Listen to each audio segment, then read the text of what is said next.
right, John. What was it like to have a top-selling single and a top-selling album and be on a world tour? Well, the thing was that when I don't know, I've had a lot of discipline since I was a little kid. As far as, like, I used to practice guitar 10, 15 hours a day. Music was all I thought about all the time, and I'm just discipline. Real discipline is something that comes naturally. I mean, I wasn't disciplined by my parents or anything like that, except when they wouldn't let me go to a Black Flag show because they caught me smoking tea bags that I passed off to my friends as joints. But what was I saying? You were talking. Oh, being So it was like I had so much discipline when we were the 6 months that we were writing that last record that I did with them that, like, it didn't even cross my mind once because I felt it would be unhealthy. It didn't even cross my mind once, the thought, this is music that we're making so we can sell records, so like maybe like millions of people can hear it if we write really good, like, hit songs and stuff. And I feel that it's because of that attitude that I the fact that I was able to just not even have that be a part of it. I just was in another dimension. I was just in a place where music and shapes and colors were all that existed. And then going out on tour, like, reality just hit me, like like I just hated the whole rock star thing, and I I wouldn't sign autographs. I would walk out of the dressing room, and if there would be like a crowd of like 100 people like waiting for me to walk out of the backstage into the bus, I'd just have a juice bottle with me all the time, and I'd break the bottle of juice, and the people would all like spread out, because there was all this glass flying all over the place, and I'd just run into the bus. So you're pretty adamant about... Maybe some of them felt bad, but it was like if I was the kind of person who liked signing autographs, they wouldn't think I was as cool as they thought I was, Yeah. So it was just like, I mean, Anthony loves signing autographs, but like if, those aren't the kinds of things in life that when you spend your time and your energy loving them, that they really fulfill you.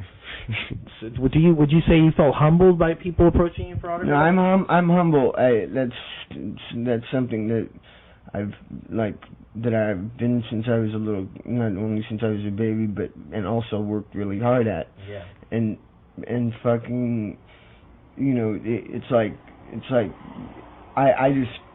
it's just like, that's just not like when you're talking to a fan.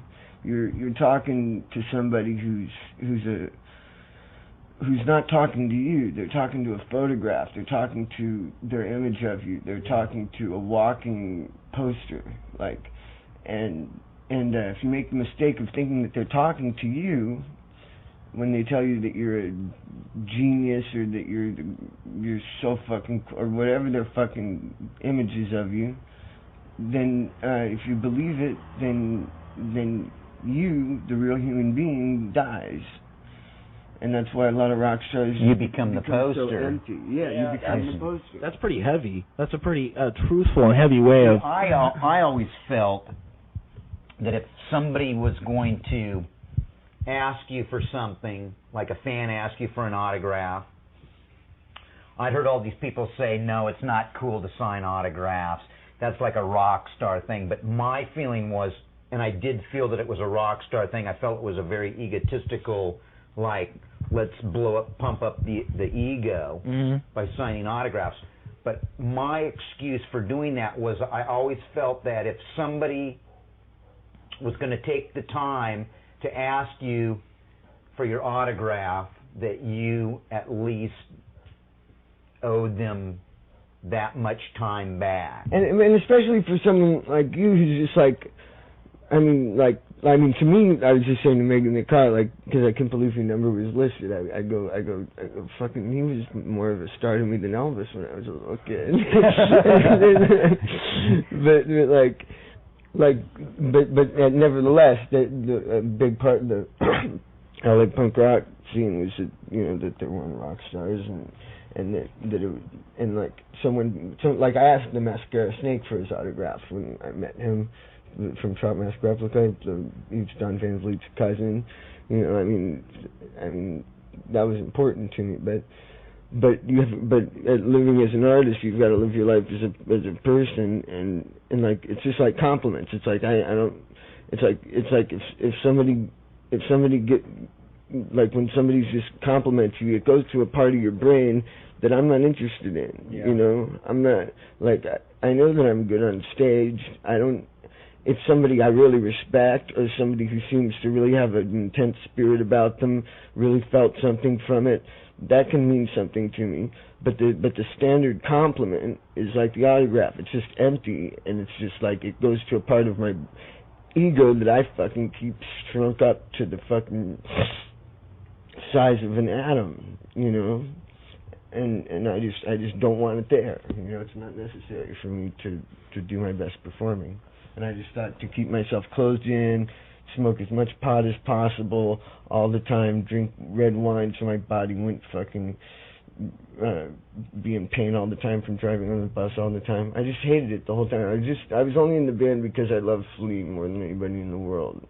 And Flea's like just the coolest, humblest, like nice, like considerate person that I've ever been friends with, and I felt, you know, I just felt bad about leaving, but after like a year of touring, I decided to do it. How does being a solo artist now differ from your days with the Chili Peppers? Well, when I put out that album, my first album, my next album will be out in like a month, but when I put out this record, some of it was recorded while I was in the Chili Peppers, because I didn't I don't consider myself I was doing it, but where my real spirits come from, I am not like a funk guitarist is not what I am, you know, and this was just music that I was making for my friends, and mainly for me to just trip out on, just to smoke pot and just to lay there in the dark and listen to really loud. Just music that I wanted to hear that didn't have music that would be like as heavy as Jane's Addiction or something in as terms as the feelings that it gives you, but at the same time like had acoustic guitars and was more soothing, like Elton John or Tyrannosaurus Rex or something, like, or things that are more catchy, and also with the what they call weirdness, but to me it's just a more free expression of like Captain Beefheart and the Magic Band. It's just combinations of kinds of music that I wanted to hear that I couldn't hear, so I would make them up myself and just listen to them for me. And I had no intention of releasing it, which is a cool thing, you know. It's the same kind of thing. So right now, but I didn't do any shows for it because I was you know, I mainly just stayed in a room and you know, and shot speedballs for like 5 years, you know. I'd record music once in a while, but spent a lot of time doing nothing. You know, right now I'm more willing to you know, come over here and do an interview and you know, we appreciate it and go on tour and play shows and sort of give myself to the world if they want me, and if they don't want me, it's fine with me.